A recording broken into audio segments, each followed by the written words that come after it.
Some cities die with screams. Port Three Nose was the kind that died watching itself bleed in silence.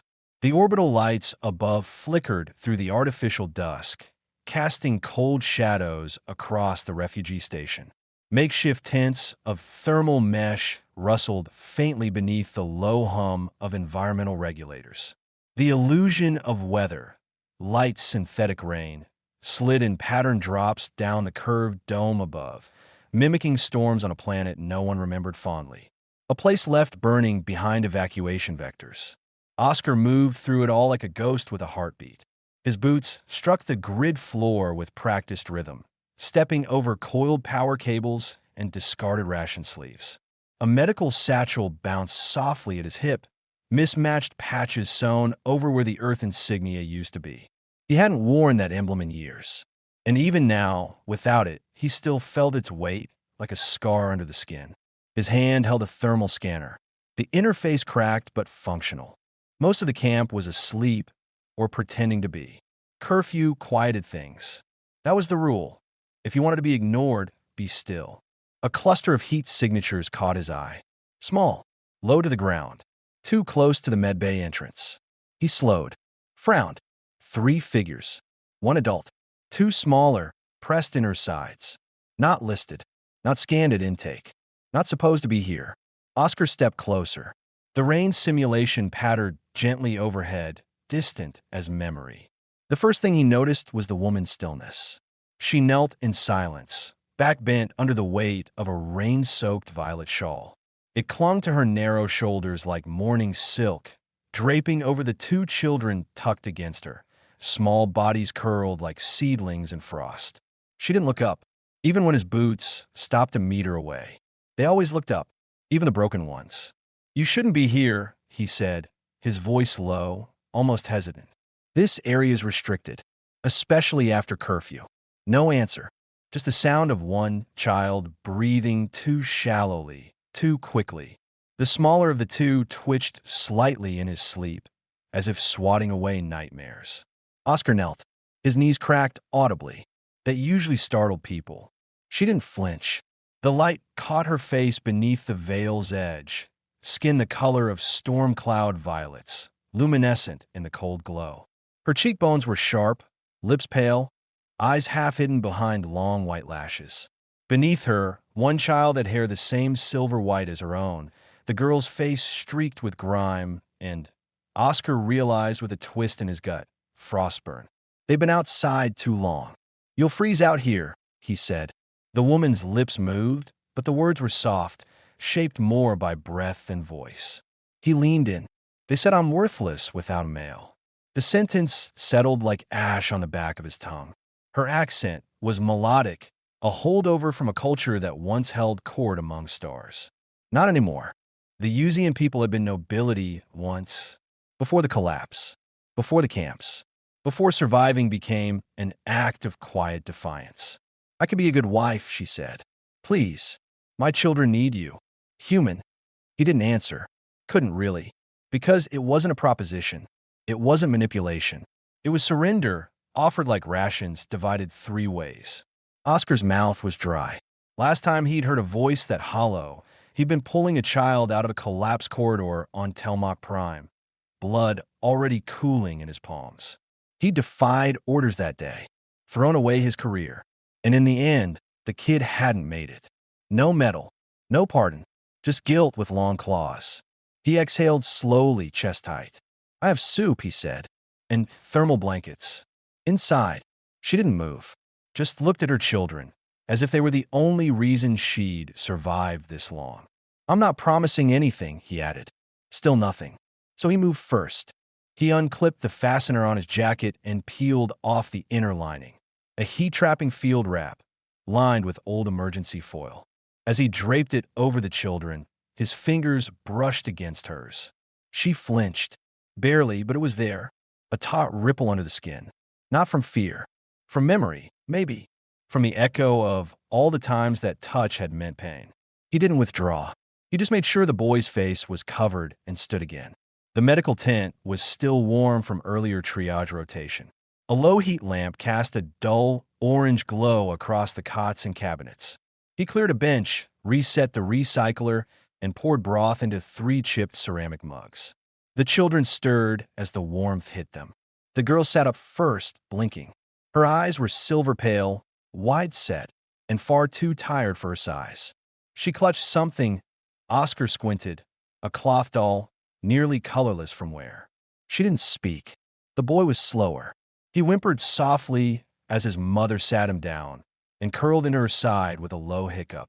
Oscar handed over the first mug. The girl took it in both hands. Then the boy. Their small, violet fingers trembled.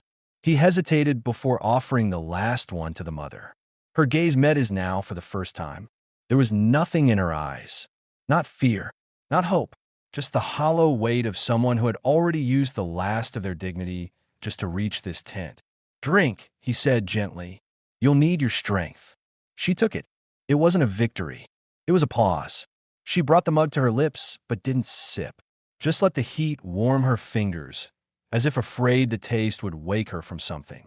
The girl stared at Oscar, unblinking. Then, soft as breath, she spoke. "Duh." The syllable landed like a pulse against his spine. Her mother stiffened. "She doesn't know what she's saying," she said quickly, mortified. "I didn't teach her that." Oscar looked at the girl, then back at her mother. "It's all right," he said. He didn't know if it was, but it felt like the only thing to say. He laid a cot with clean linen, motioning them to rest. The children lay down immediately, exhausted. The woman stood, watching, still unsure if this was safe or just a different kind of trap. "You can sleep here tonight," he said. She shook her head. "I'll stay by the door. There's room." "I shouldn't." He didn't argue. He just placed a folded blanket on the floor near the cot and left a rehydrated tea capsule by the bench. She didn't touch it. But 20 minutes later, the cup was empty. He lay back on his own cot, listening to the subtle breath patterns of the tent. Children sleeping. Woman unmoving. Rain echoing on synthetic domes above. He closed his eyes. The last time he'd felt this kind of silence, he'd been lying in a crater, holding his breath while enemy gunships passed overhead. That was a silence of survival. This was something else. Maybe the beginning of something worth surviving for. He didn't know the woman's name. She hadn't offered it. But in his mind, he gave her one. Silent Flame.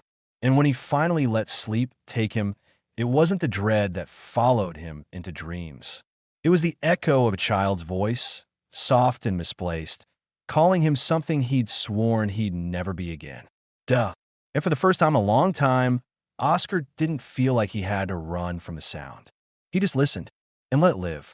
Oscar woke to the low hum of the medbay's air filtration system, his senses sharpening before his eyes even opened. The artificial rain outside the dome had stopped hours ago, replaced by the mechanical murmur of morning cycles beginning across Port Threnos. He lay still for a moment, listening, training his ear like he used to on recon patrols, not for enemies, but for the fragile sounds of presence. The children were breathing in their sleep, light, even. The mother, still unnamed in his mind except as Silent Flame, sat not far from them, wrapped in the thermal blanket he'd left her. She hadn't used the cot, but she'd moved closer to the children during the night. A sign of trust? Maybe. Or just fatigue, overcoming fear. Oscar sat up slowly, the ache in his spine a reminder that this cot, like everything else in the refugee station, wasn't designed for comfort. He rubbed the back of his neck, then stood and stretched. The moment he moved, she looked up. Her posture was rigid, as if she expected to be scolded just for existing in the space. "You sleep at all?" he asked quietly, keeping his tone neutral. She shook her head once, not with defiance, more like apology. The girl stirred. Her eyes opened and landed on Oscar. She blinked slowly, then pushed her doll toward her mother and whispered something in the Yuzian dialect, soft and childlike, yet oddly lyrical. He caught only fragments. Enough to guess it meant something close to, "Is the human still here?" The boy woke next, whimpering, reaching blindly until he felt his sister's hand. Then he calmed. Oscar watched them, his jaw tightening slightly as the scene pulled something raw from deep within. He moved to the warming unit, reheated a sealed protein pack, and poured 3 small portions of broth. He set 2 cups on the floor near the children, crouching to offer a third to their mother.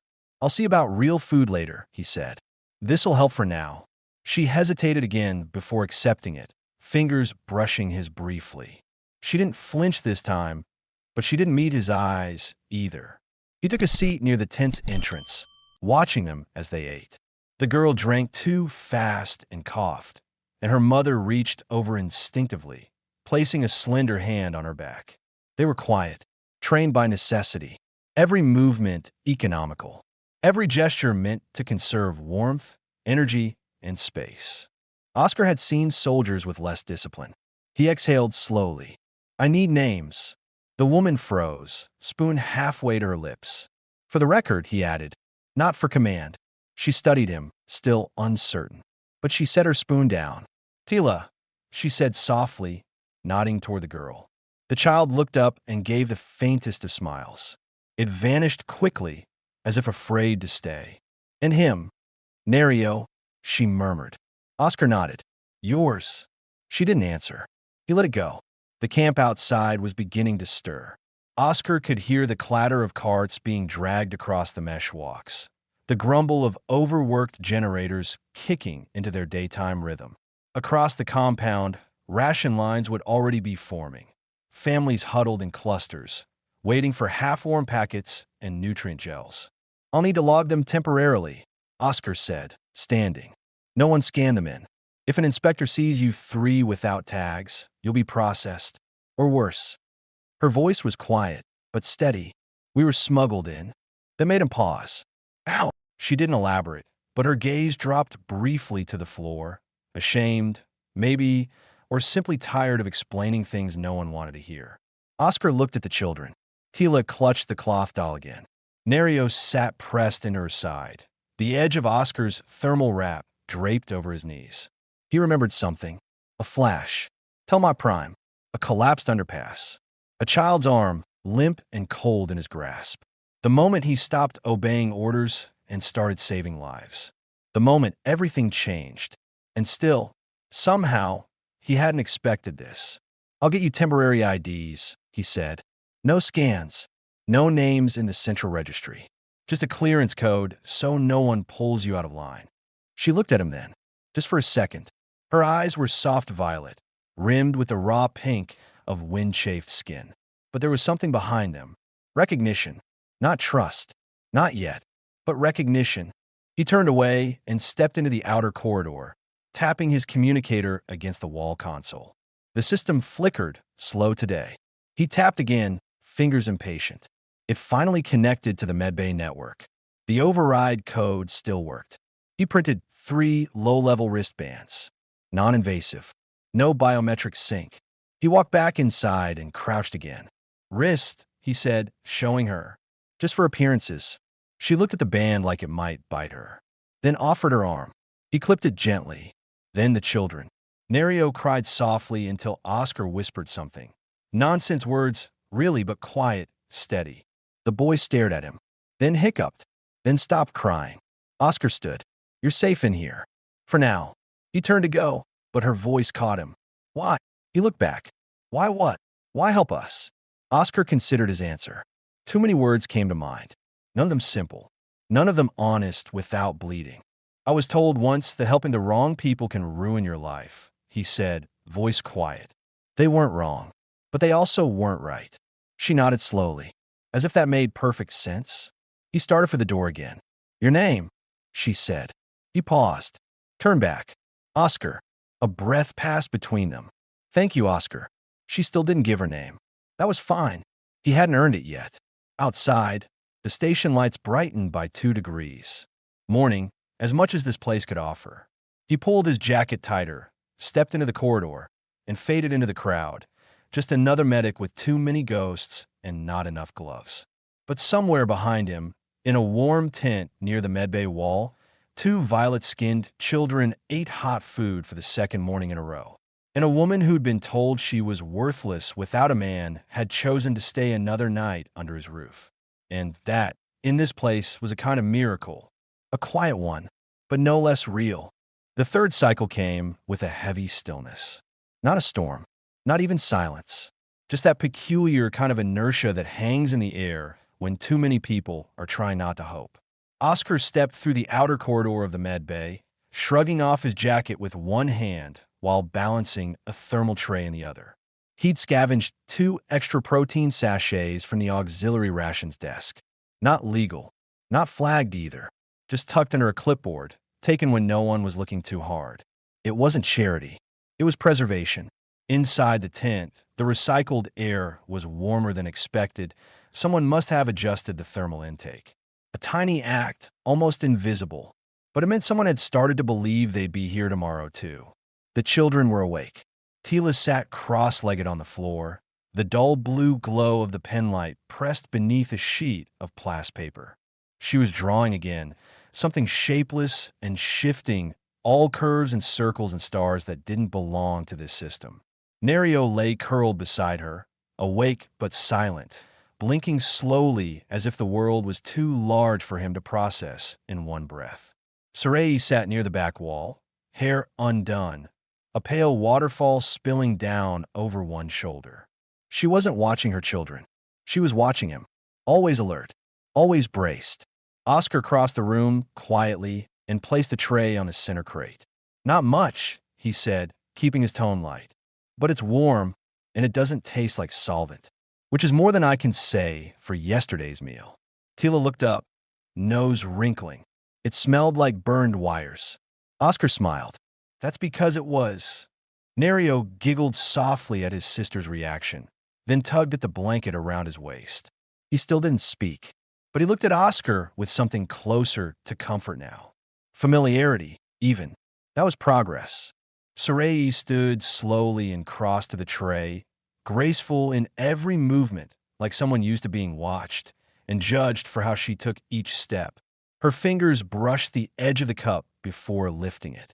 She didn't thank him, not verbally, but her nod was deeper today, less obligatory, more real. Oscar watched her for a moment, the way the light outlined the high bones of her cheeks, the faint shimmer of violet undertone beneath her skin. The longer he was around her, the more he noticed the little things, the precise way she folded cloth, the way she never ate until the children had finished, the way she always kept one eye on the door, like a creature raised in the wild. Graceful, tense, waiting. "You can relax, you know," he said, leaning back on the cot.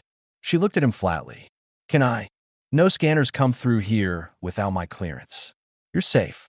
For now." "For now" is always a promise broken. The words hung between them. She didn't say them like an accusation, more like a prophecy she'd seen fulfilled too many times to doubt. Oscar didn't argue. Instead, he leaned forward and opened his second packet. "You like sweet root?" "I haven't tasted it in over a cycle," she said. "I found a few dried strips, probably smuggled from Earth or one of the trade colonies.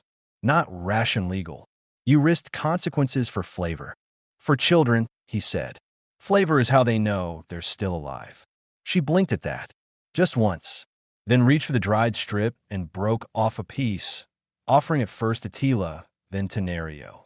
Oscar watched their reactions, the girl chewing quickly, eyes wide, the boy licking it like it might vanish. He made a soft sound of surprise, then clung to it tightly like he didn't trust the moment to last. Oscar's chest tightened, not in pain, just in recognition. "They don't beg," he said softly. "No," Sarai said. "They learn not to. Those who beg get remembered, and remembered ones disappear." He looked up sharply. "You said you were part of House Meek-Harith." "I was. What happened to the others? They're bones now, or scattered dust in the transport fields. My husband among them, my brother, my aunt, all marked as sympathizers. And you." I hid. Her tone didn't waver, but Oscar saw the slight shift in her hands, the way her knuckles pressed tighter around the mug. "They said I could trade the children for status," she added, so quietly he barely caught it. "Yuzian law permits it. A mother with nothing is not considered a citizen. But a highborn child, especially a girl, is valuable. They offer me food, a thermal cell, a place, and you refused." Her eyes lifted to his. "There are worse deaths than starvation, Oscar." The way she said his name still surprised him, like she hadn't quite decided whether to speak it gently or spit it like a defense. He nodded slowly. "Yeah, there are. Tila tugged at his sleeve then, breaking the tension with the sudden confidence of someone who had forgotten she was afraid. She held up the blast sheet. On it was a crude image, a tall figure with short dark hair, two small ones beside him, and a third, taller, with long white hair, standing slightly behind.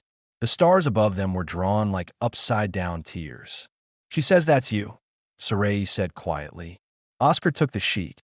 "I look taller in this." Tila giggled. "Are those tears or stars?" he asked her. She hesitated, then said, very quietly, "Both." Oscar looked up. The girl's eyes were calm, steady, not innocent. No child here was, but there was something else behind them. Trust, maybe. The seed of it. He folded the drawing and tucked it into his jacket. Sarai watched him do it and said nothing. Later, after the children had settled into their sleep mats again, Oscar stood and moved toward the makeshift wash basin. The water line sputtered, then ran clear. "You should sleep," Sarai said. "I'm on night watch again in 3 hours. You haven't slept much." "I never do." She moved quietly to his side, not close enough to touch, but close enough to be felt. Her voice dropped low, nearly a whisper. "You carry too much." "I know. You shouldn't have to." He turned to face her. "I'm human. We're made to carry things." "That's what they told us," she said, "before the burning began. That humans were blunt but useful. Durable. Like ship plating. You take damage, but you keep flying." Not sure if that's a compliment. It is, at least from someone who's still breathing. They looked at each other for a long, wordless moment. Then Sarai did something unexpected. She reached out and adjusted the collar of his jacket, fingers brushing against his neck. It was brief, subtle, but deliberate, and Oscar didn't move. He just breathed. For once, the med bay didn't feel like a makeshift graveyard. It felt lived in, alive. He didn't say thank you. She didn't ask him to. When he finally lay down, he watched the ceiling coils dim to their lowest setting. And when he closed his eyes, he didn't fall into the usual weightless, dreamless fatigue. He dreamed of starlight, and of a girl drawing galaxies out of grief, and of a woman with violet skin who had stopped watching the door and started watching him. Oscar hadn't meant to stay late.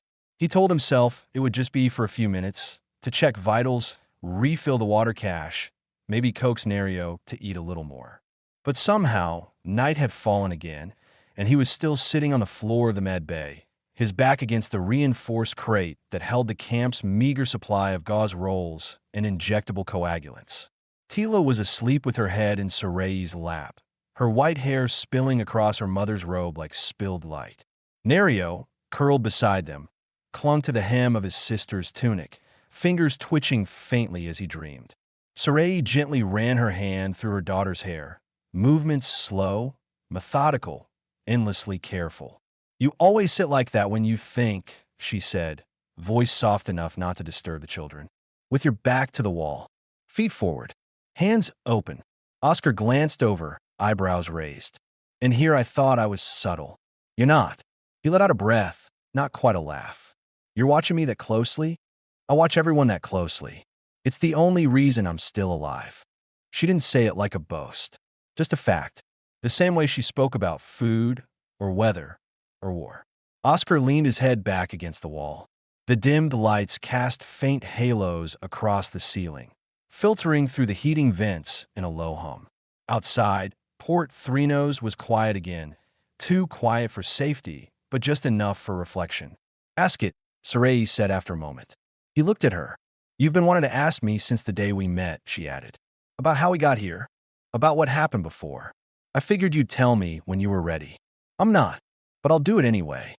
Oscar sat forward slightly, shifting his weight. He didn't say anything. He didn't have to. Sarai took a deep breath. "After my husband was executed, I was marked. Not by law, by something worse. By silence. His name was Aaron. He'd serve as a high advisor in the Accord, mostly diplomatic liaison with outer colonies. They accused him of aiding rebels. They said he passed messages to human sympathizers." "Did he?" "He passed messages," she said, her tone unreadable. "But not to rebels. He passed them to his mother, who lived 2 domes outside the capital. She was sick. Couldn't access medical records anymore after the purge. Aaron used his clearance to get her help. Oscar stayed still.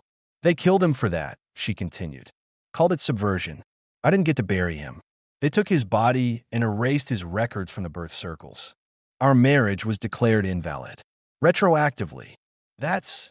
You don't have to finish that sentence, she said. I've already thought of every word you might use. He swallowed hard. How did you escape? The night they came to our estate, I was with Tila in the lower quarters. Nerio was still being nursed by one of the house mothers. I heard the windows break first. Then the shouting. They dragged the staff out. Burned the seal of our house in the courtyard. Her voice was steady, but Oscar could feel the effort behind it. I took both children. We ran into the freight tunnels. Hid in a maintenance crate meant for food storage. No ventilation. No light. No sound. Just cold. How long? 3 days. Oscar didn't answer. He couldn't. They only found us because Nerio stopped crying. His body stopped producing enough fluid to make tears. The freight carrier's AI flagged the cargo as unresponsive mass. That's how the inspection team found us. Who helped you get here? Sarai hesitated. A human smuggler. Older woman. Scar above her left brow. She said she was ex-military, like you. She looked at me and said, "We don't leave mothers behind." Oscar blinked. That phrase. It was an old evac corps motto, one used by units that handled planetary collapse zones, places like Telmach. Do you remember her name? She said to forget it. Said names were for safe places. He nodded slowly. I paid her, Sarai added, with a signet ring. It was all I had left. Even stripped of its authority, it was platinum. She didn't haggle. They fell into silence again. The hum of the ventilation system filled the space between them. A warmth began to settle into Oscar's chest. It wasn't comfort. Not exactly. It was something heavier. A kind of gratitude that didn't yet have a name. And you? Sarai asked suddenly. You speak like a soldier, but you work like a doctor. What happened to you, Oscar? He looked down at his hands. The faint scars across his knuckles. The old burn that never quite faded along his wrist. I served in planetary rescue, he said. Was part of the Varn Medical Recon Unit, EMR-12. Her eyebrows lifted slightly. That name's known. You were deployed on Telmach. Yeah, that was a slaughter zone. It was supposed to be a clean extraction, but politics got involved. Orders changed. Civilians got left behind. And he exhaled. I didn't follow the order to pull out. I stayed to treat kids stuck in a collapsed magline tunnel. Saved 6. But command didn't like the deviation. They discharged you. Dishonorably. Revoked clearance. Banned me from private practice. Sent me here with a bunk, a ration slip, and a warning not to disrupt protocol. Sarai was quiet for a moment. Then she said, they punished you for being what they trained you to be. He met her gaze. Yeah, that's about right. She adjusted Tila's sleeping form gently, then turned her attention fully to Oscar. Then we have something in common. He tilted his head. What's that? We both carry children who shouldn't be alive. And we're both considered dangerous for making sure they are. A sharp breath caught in his throat. Not because of what she said, but because of how easily she said it. Like she was offering him a truth he hadn't dared give himself. I don't know what I'm doing, he admitted quietly. Not really. She nodded. Neither do I. But you're here. You too. Their eyes held for a long moment. Not charged. Not heavy. Just real. Shared. Then Nerio stirred again and let out a small cry. Before Sarai could reach him, Oscar stood, crouched, and gently placed a hand on the boy's back. His voice dropped into a hum, an old lullaby, half forgotten, words lost in the melody. Nerio whimpered once, then sighed and drifted back into sleep. When Oscar looked up, Sarai was watching him. Not guarded, not uncertain, but something closer to soft astonishment. What was that song? She asked. He shrugged. Don't know. My mother used to hum it. I think it was just something old and quiet. Sarai lowered her gaze. It worked. He sat back beside the wall. Then maybe I'll keep it around.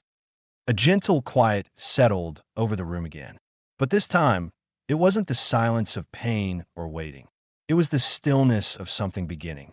Not a romance. Not yet. But the first moment where two people, battered and stripped down to instinct, finally saw each other. not as threats, not as burdens, but as mirrors. And in that, there was something very close to peace.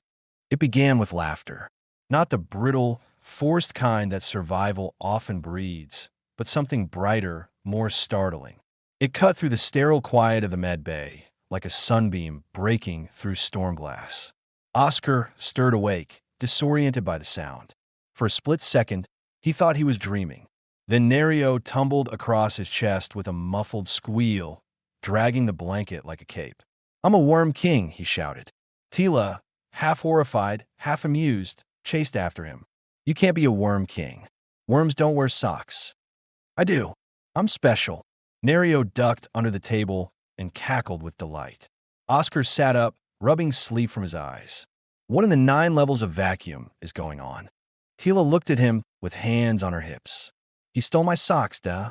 The warm ones." Oscar raised an eyebrow. "Well, sounds like the Royal Highness needs to return stolen property to the princess." "I'm not a princess," Tila said firmly. "I'm the Sky General." Oscar grinned.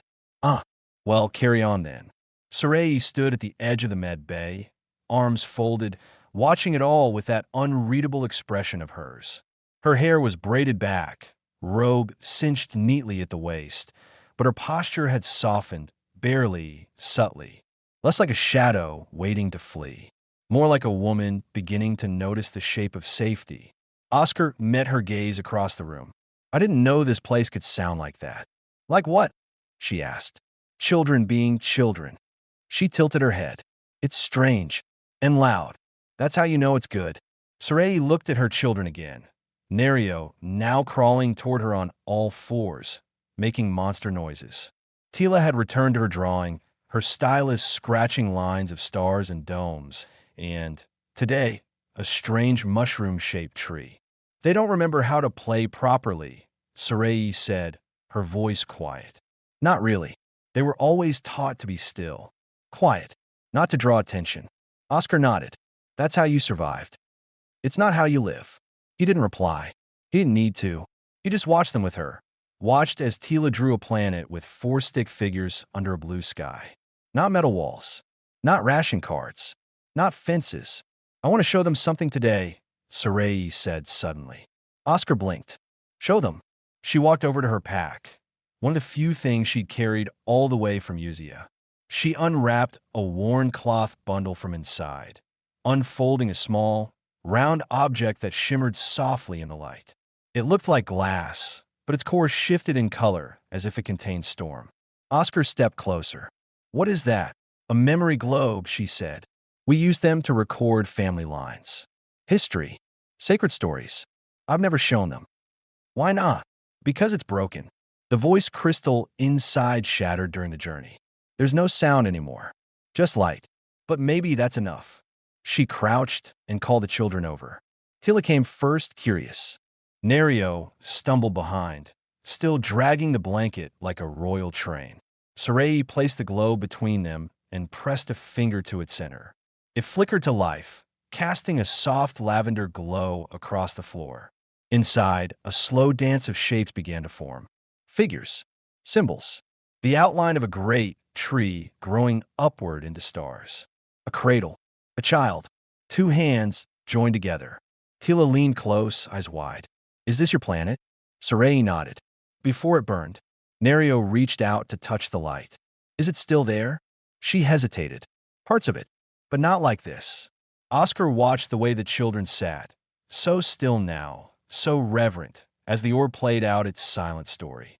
"Why haven't you shown them before?" he asked. "Because I didn't want to promise them something they couldn't have again. But now?" She looked up at him. "Now I want them to remember that we come from something beautiful. Not just rubble." There was a long pause. Then Tila said, "Can we make our own story?" Sarai blinked. "What do you mean?" "In a globe. Like this. But with our story. With you. And me. And Nerio. And Oscar felt something shift in his chest. Not pain. Not joy even. Something more fundamental. Like a foundation being laid beneath his ribs. "You'd need a recorder crystal for that," he said, crouching beside her. "And probably a stabilizer. Do you have one?" He smiled. "Not yet, but I'll find one." Tila nodded, satisfied. "Okay." We'll wait. She went back to her drawing then, stylus flying with renewed energy. Nerio lay down beside her, watching the globe until his eyelids began to droop. Oscar stood and turned back to Sarai. You're doing more than surviving, he said. So are you. They stood close, not touching, but near enough that they could feel each other's presence. Later that evening, when the med bay fell quiet again and the children finally slept, Oscar sat by the terminal, idly scrolling through maintenance logs and ration summaries. But his mind wasn't on the numbers. It was on her. Sarai knelt nearby, folding the same worn cloth she'd wrapped the globe in. Her movements were careful, as always, but tonight there was something gentler in the way she moved. Something no longer shaped by fear. You said the globe's voice was broken, he said quietly. She nodded. Yes, I think we can fix that. She looked at him. Ow! He turned the chair to face her. With new voices. She smiled. Not a big smile, just the faintest curl at the edge of her lips. But stayed longer this time. That night, before the lights dimmed, Tila padded across the room, climbed into Oscar's lap without asking, and curled up like she belonged there. You make the bad dreams smaller, she murmured. He wrapped his arms around her. I'll keep doing that. Promise? He hesitated for just a moment, then said, Yes, I promise. Across the room, Sarai watched him. Not with awe, not even with affection, with trust. Real, earned, quiet as the stars. And in the corner, the globe flickered once more, its silent story pulsing like a heartbeat. Not of what was lost, but of what was being built. Oscar wasn't sure what had woken him. Maybe it was the subtle shift in temperature from the failing vent, or the faint creak of the med bay's pressure seals settling. Or maybe it was instinct, the part of him trained to sense change, danger, or the quiet before something fell apart. But when he opened his eyes, it wasn't the camp he checked first. It was them. Nerio had curled into the crook of his arm at some point in the night, tiny fingers tangled in the fabric of Oscar's shirt. Tila was tucked beside her mother, limbs sprawled across the cot with the unself-conscious abandon only children possessed. Sarai, eyes closed but brow faintly furrowed, lay facing the wall, the slow rise and fall of her breath the only proof she was still asleep. Oscar exhaled silently, the warmth of Nerio's body anchoring him in a way he hadn't felt in years. Not since before Telmach. Not since the life he no longer let himself remember in full color. He didn't move. He just stayed there, breathing in the fragile stillness, until Nerio stirred and blinked sleepily up at him.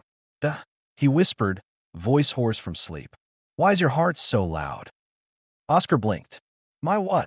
Nerio laid a small hand over Oscar's chest, palm pressed flat. It goes boom, boom, boom. Like it's scared. Oscar swallowed, caught off guard by the child's innocent perception. It's not scared, he said after a moment. It's just full. Of what? Of you. Nerio stared at him, serious as ever. Is that a good thing? It's the best thing? Nerio gave a sleepy nod, then nestled closer, his breath slowing as he drifted back to sleep. Later, once the children were both fully under, Oscar slipped from the mat and quietly moved toward the medbay entrance. The lights were still dimmed for sleep cycle, but camp never truly rested. There was always movement, shuffling boots, distant voices, the metallic hiss of overworked regulators. Sarai stirred behind him. You don't sleep long, she murmured, her voice still rough with sleep. Habit. She sat up slowly, brushing a few strands of hair from her face. You dream? Oscar hesitated. Sometimes. She studied him, something thoughtful in her gaze. You hum when you wake, just before your eyes open. I didn't know that. It sounds like morning, or maybe prayer. He looked down. Maybe it's both. He crossed to the small wash station and activated the water. It dribbled out sluggishly. Port Three-Nose rationed everything, even sanitation. Still, he cupped a handful and splashed his face, letting the chill ground him. Behind him, Sarai stood and stretched, her robe slipping from one shoulder before she drew it back around herself. The subtle motion wasn't meant to be anything, and yet Oscar found himself looking away out of respect, or perhaps discomfort. Not because of her body, but because of the quiet intimacy that had begun to live between them. Unspoken, unnamed, but real. "I've been thinking," he said finally, drying his hands on the edge of his shirt. "About options. About the purge." Sarai's face darkened. "Don't. No, listen. If they come again, and I'm not here, you need protection. And you think the system will protect us? I think I can." She crossed her arms, not in defiance, but restraint. "By doing what? Registering you. Officially. As part of my file." A long pause. "You mean as your wife?" "I mean as someone the system can't pull out of here without pulling me too. Call it whatever you want." "And what do you call it?" Oscar looked at her. "A shield. Nothing more. Unless you want more." She didn't answer. "Not right away. I spent most of my life being someone's something," she said at last. "A daughter.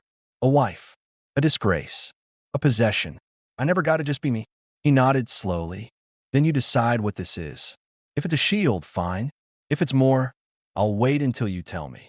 She studied him for a long time, not weighing the words, weighing him. Then her voice dropped to almost a whisper. "Do the children need to know?" "Not yet. Not until you're ready." She nodded once. "Then we'll do it." Oscar felt something shift inside him. A quiet click. A realignment. Later that day, he submitted the forms. Quietly. Discreetly. No fanfare. He chose a time when Command's comm relay was focused on a brawl in the lower quarter, and he used the override code he hadn't touched since his first day on Threnos. The file processed. The status updated. Family unit linked. Medical priority elevated. Dependence 2 protected. He closed the screen and exhaled. It was done. When he returned to the med bay, the children were playing with an old stethoscope he'd salvaged from storage. Tila had it looped around her neck like a badge of office, holding the other end to Nerio's chest with exaggerated seriousness. "Heartbeat is loud," she declared. "He must be very alive." "I'm very alive," Nerio said proudly. "And I have teeth now." Tila looked up at Oscar. "Does being alive hurt sometimes?" Oscar paused, then crouched beside her. "Yeah, sometimes. Does it get better?" He hesitated again, then said, "It does. If someone stays with you long enough." Tila nodded.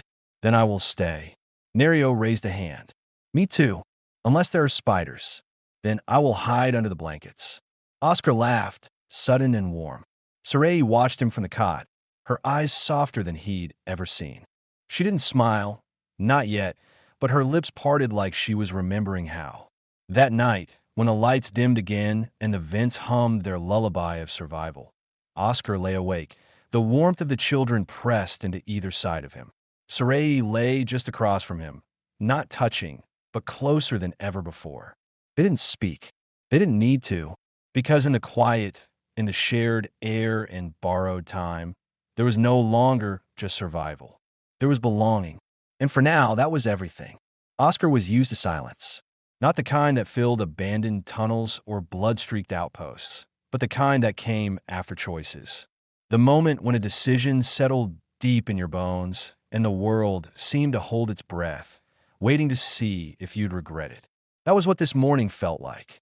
He stood at the far corner of the med bay, arms folded over his chest, staring down at the terminal screen. The glow of it cast soft light over his face, the text cold and sterile. Transfer approval, complete. Cohabitation registered, status, civil unit. Dependent minors, Tila, F, Nerio, M, Guardian Link, Var and Oscar. No going back now. The door behind him hissed open. He didn't have to turn. He knew who it was by the quiet way she stepped, the measured rhythm of her breath. Sarai moved like someone still half expecting the world to fall apart beneath her. She said nothing at first. Instead, she walked to the center of the room and stopped by the cot where Nerio was curled in sleep, blanket pulled to his chin, one arm draped across the stuffed cloth pouch Tila had declared his star pillow. A faint smile tugged at the boy's lips. He dreamed easily these days. That, Oscar thought, was a miracle on its own. When Sarai finally spoke, her voice was soft, but not hesitant. "You filed it." "I did." He turned slowly, meeting her gaze. There was no accusation in her eyes, only truth, and the quiet weight of what they'd chosen. You weren't supposed to do it alone, she said. I wasn't sure you'd say yes if I waited too long. She came closer, stepped steady now. Not challenging, not afraid. And if I'd said no, I would have avoided it. I didn't do it to trap you. Sarai considered that for a moment. Then she surprised him. I would have said yes, she said. He blinked. I would have said yes, she repeated, because I'm tired of living in the spaces between systems. Tired of waiting to be erased. She stepped closer until they were only a breath apart. Do you understand what you've done, Oscar? She asked. What it means to put my name next to yours. In a system that never even considered me real. He nodded. I do. And I don't care how many rules it breaks. She laughed a dry sound. Then you've made the first real mistake I respect. From the cot, a small voice stirred. Duh. Oscar turned. Tila sat up, rubbing her eyes, silver hair sticking to one cheek. You're talking again. Oscar moved toward her. We never stopped. Tila looked between the two adults, still half asleep. Are we going away now? Oscar crouched beside her. Yes. Not yet, but soon. I found a way to leave. Together? He nodded. Always together. Tila blinked slowly. Will the stars be bigger where we go? I think they'll look different, he said. But I'll still point them out. She smiled, then frowned. Do I have to learn a new language again? No, Sarai said, walking over. This time, the world will have to learn yours. Tila seemed to consider this as a fair bargain, then flopped back down. Okay, but I'm not packing today. Deal, Oscar said. He watched her drift off again before rising. Sarai hadn't moved. Her gaze lingered on Tila's sleeping face, the calm of it. The way she didn't flinch at sound anymore. How she slept openly, trustingly. That wasn't possible on Uzia, she murmured. Children didn't fall asleep in safety. They collapsed from exhaustion. Oscar didn't respond. He simply stood beside her, quiet, present. She reached out and touched his hand. Not a brush, not an accident. This time, she chose contact. Her fingers found his and stayed there. I need to ask you something, she said, her voice low. Anything. If we go, if we really leave this station, what happens when it gets hard again? When someone tells you we don't belong, or the rules shift, or the colony decides we're not convenient. Then we fight, Oscar said. Not with guns, with papers, with presence, with truth. And if all that fails, we leave again. But we do it together. Sarai's grip tightened slightly. I'm not used to being someone people fight for. Then let this be your first time. She took a long breath, then slowly released it. And what are we calling this? Partnership. Oscar looked at her. You tell me. She thought for a moment, then said, I think I'd like to call it peace. He exhaled. That works. That evening, he took the children to the upper deck, where a long-forgotten viewport overlooked the orbital horizon. Few came here anymore. The seal was slightly warped, and the oxygen sensors glitched if the door was opened too quickly. But Oscar had bypassed the alert system weeks ago. He sat on the floor with Nerio in his lap, Tila leaning against his shoulder. Sarai stood just behind them, arms crossed but expression soft. See that? Oscar pointed to a dim cluster of stars. That one's Elian, the one we're heading to. Tila narrowed her eyes. Looks like a sleepy eye, or a half-squished jelly fruit. Nerio added helpfully. Oscar chuckled. Both good guesses. Sarai stepped forward and knelt beside them. In Yuzian tradition, she said, a new star meant someone had told the truth. The brighter it burned, the deeper the truth it carried. Then that one must be burning because of you and, Tila said with conviction. Oscar looked at Sarai. She didn't answer. She didn't need to. Later, after the children were asleep and the corridor lights dimmed, Oscar sat beside her on the cot. They didn't talk about the transfer document anymore. They didn't need to. Sarai's hand found his again in the dark, steady and warm. You know, she said softly, I thought I was offering myself to survive. You were. But now I think I might be offering something else. Oscar turned to her, brushing a strand of hair from her face. What? My future. And in the stillness of that moment, for the first time since either of them had lost everything, they believed it might actually be safe to hope. Together. The sky on Elian 3 was wrong. It wasn't blue. Not the way Earth had been, nor even the dull, tinted skies of terraformed colonies. It was soft lavender at the edges, deepening into a dusky rose above. Like a bruise in bloom. Like something healing. Oscar stood on the landing ramp and stared. Behind him, the transport hissed shut. The airlock sealed. No turning back now. They had arrived. He heard Tila gasp, soft but sharp, like a breath caught between fear and awe. She stood beside him, silver-white hair blowing gently in a breeze that didn't feel recycled. Her small fingers wrapped around his sleeve. It smells, she hesitated, brow furrowed. It smells like green. He smiled. Yeah, like wet leaves. Nerio peeked out from behind Soray's leg, wide-eyed. Is this outside? This is real outside, Oscar said. No walls. No domes. The children stared in stunned silence, adjusting to a concept they'd never truly lived. Open space. Air that moved of its own will. Soil that wasn't imported by shuttle crate. Soray remained a step behind them. She hadn't spoken since they disembarked. Her arms were tight across her chest, her shoulders held taut beneath her shawl. Her eyes didn't move to the sky, or the hills, or even the soft purple trees lining the transport pad. Instead, she kept her gaze fixed low, on the path, on where to place her feet. Oscar understood. Hope was heavier than fear when you'd carried the ladder for years. He turned toward the admin checkpoint. A man in colony gray, mid-40s, lean, with a sunburn peeling across his neck, greeted them with a bored look. Registration? The man asked. Oscar handed over the pad. Family unit transfer. Var and Oscar, accompanied by partner and dependents. The man scanned it. Sector 12. 4-person module. Fully sealed. Not bad for new arrivals. You got lucky. Oscar said nothing. He didn't believe in luck. Just choices. And the bruises that came from making them. The man handed the pad back. Orientation briefings tomorrow. Don't miss it, or they fine you in food credits. And don't go near the riverbanks after dusk. The wildlife's still adjusting to the climate. Oscar nodded. Understood. They followed the dirt path away from the landing site. Real dirt, loose and soft, not packed down alloy floors. It clung to the soles of their boots, turned the hem of Tila's tunic a soft gray. The wind stirred again, brushing against their skin like a living thing. Soray walked stiffly, eyes flicking at every sound. She kept one hand on Nerio's shoulder, the other free near her hip, as if expecting to be pulled aside at any moment, told it was all a mistake. Oscar slowed his pace until he was beside her. You're not walking into a trap, he said quietly. I know, she replied. But you don't believe it yet. No, she admitted. Not yet. They reached the shelter 10 minutes later, a dome of pale metal and reinforced polymer, nestled at the base of a low ridge.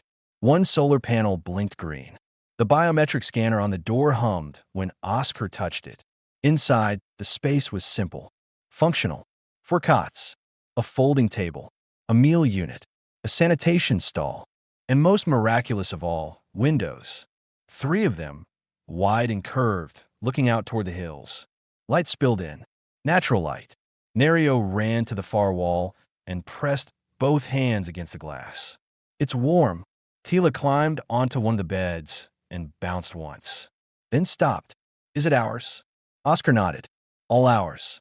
She lay back slowly, arms stretched, as if daring the ceiling to fall. It didn't. Soray walked in last. She said nothing, just stood in the center of the room, head tilted upward. After a long silence, she spoke. There's no echo. Oscar raised an eyebrow. What? In every room I've lived in, there was an echo. The space was too cold, too hard. Here it's quiet, but it doesn't feel empty. He didn't respond. He didn't need to. Instead, he walked over to the supply crate at the base of the bunks and opened it. Inside were folded linens, nutrient packs, and 2 worn children's books translated into standard. He tossed a pack to Soray. Enough for a few days. Water tanks full. We can plant a small plot behind the ridge once we're cleared. She caught the packet easily. You planned all this. I plan a lot of things, he said. This one worked. That night, they ate together on the floor. No plates, just ration packs and a shared bowl of warm grain. Tila fed Nerio, even though he insisted he could do it himself. He spilled half down his shirt anyway. Do you think this place has bugs? He asked, licking his fingers. Most definitely, Oscar said. Can we name them? Only if you promise not to eat them. Sarai smiled quietly as she sipped her tea. She had brewed it from a pouch labeled Mint Analog Number 4, and despite the name, it tasted of something real. After dinner, Tila returned to the window and stared at the stars. They look different, she said. They are, Oscar replied. Can I draw new ones? As many as you want. She looked at him. Can we stay here forever? Oscar hesitated, then nodded. As long as it's safe. And if it's not? He looked over at Sarai. If it's not, she said, then we'll carry the stars with us. Later, when the children had fallen asleep, Tila curled at the edge of the cot, Nerio buried under his blanket. Oscar stood by the window, arms folded. Sarai came up beside him. I didn't think it would feel this strange, she said. What part? Breathing without bracing for impact. He turned slightly toward her. We've still got work ahead. Building a garden, settling in, learning the land. You ready for all that? She didn't smile, but her eyes brightened. I think I want to be. Outside, the lavender sky darkened. Distant hills cast long shadows. The air was still, heavy with moisture, fragrant with the scent of soil and alien flora. And for the first time and longer than either of them could remember, the night didn't feel like something to survive. It felt like something to rest in, to dream in, to begin. The stars were different here. Oscar noticed it first, staring through the viewport as the colony transport descended toward Elian 3. The system's sun glowed amber, smaller than Earth's but steadier. The atmosphere shimmered faintly around the planet's curve, and below that, real land. Not titanium walkways or synth metal slabs. Soil, grass, trees in the distance, sparse and pale blue under the filtered light. Wind that moved freely across open spaces. Not manufactured, not rationed. Alive. He hadn't realized how quiet his heart had become until it began to beat again with hope.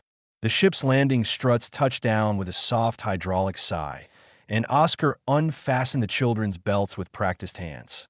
Tila jumped down first, clutching her worn satchel with the same seriousness a soldier might carry a rifle. Nerio followed, dragging his feet until Oscar bent down and whispered, Think you'll find any worm kings out there? Nerio's face lit up. I'll be their prince. Sarai stood beside him, her fingers tightening briefly around Oscar's before she let go. She didn't need to speak. Her expression carried the mix of wonder and skepticism they were both feeling. Trusting in anything still felt like walking a beam over open sky. They exited the ship as a group, unified, unnamed, and whole.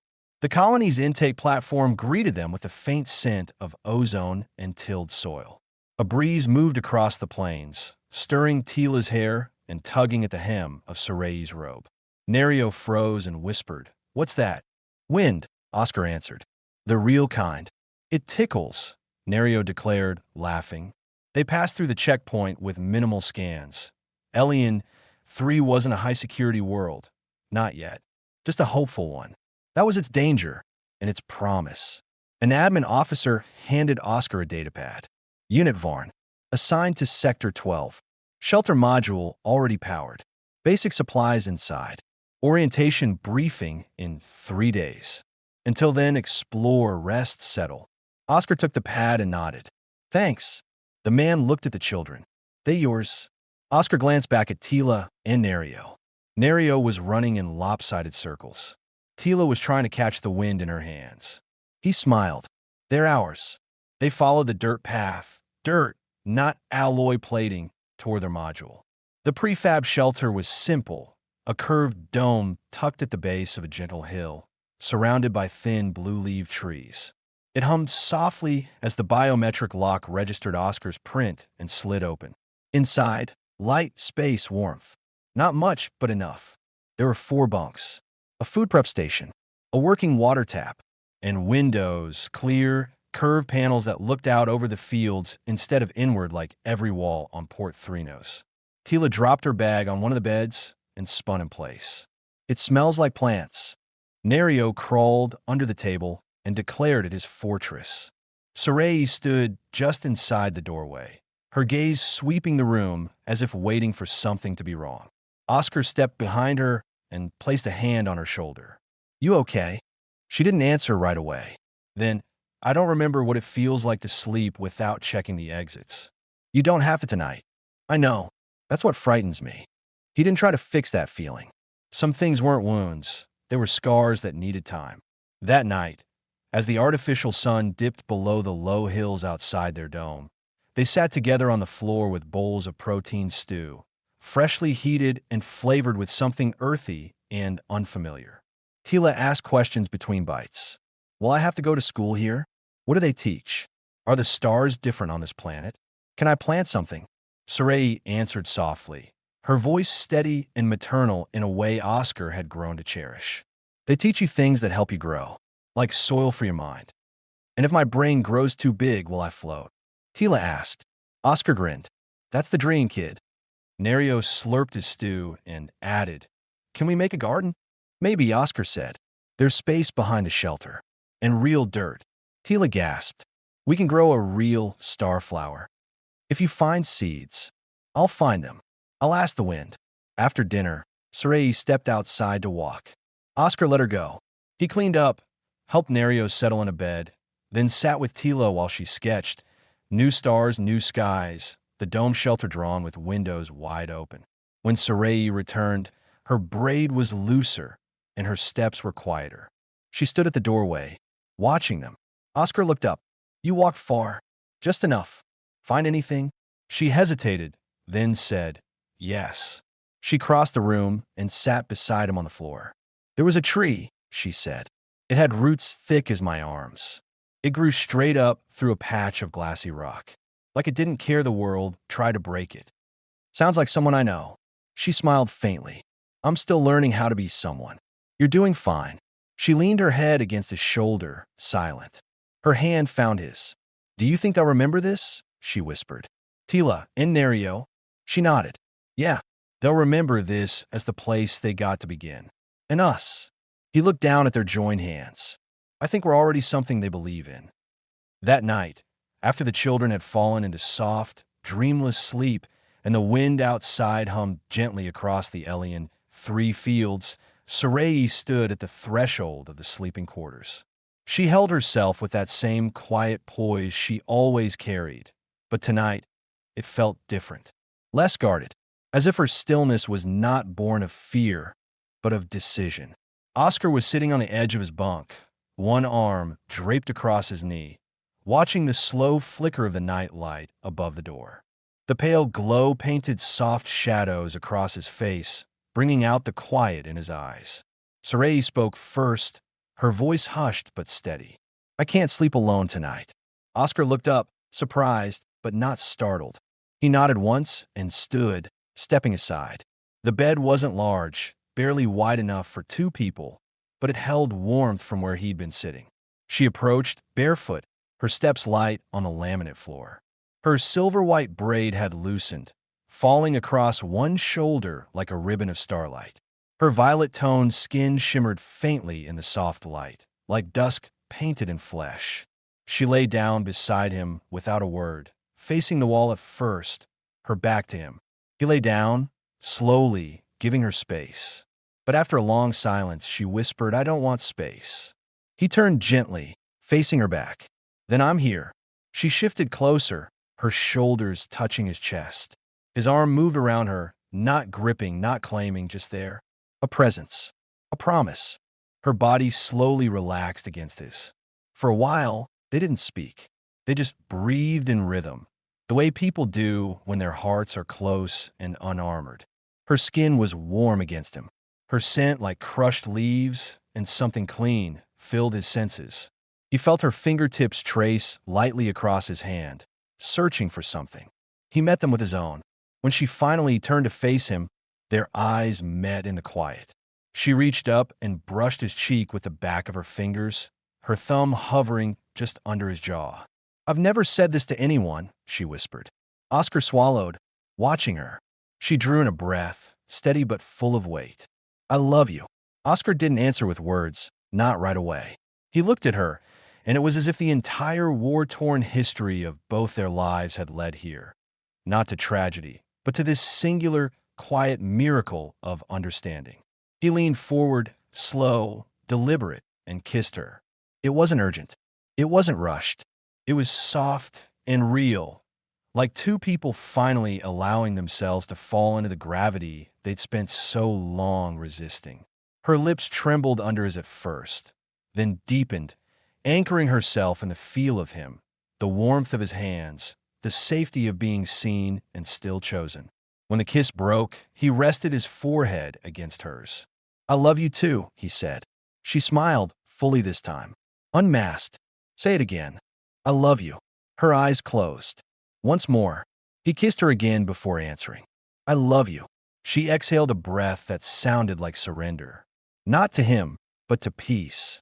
And when they finally fell asleep, still wrapped in each other's arms, neither of them stirred at the sound of the wind pressing softly against the windows. For the first time in their lives, they weren't surviving a night. They were living one, together.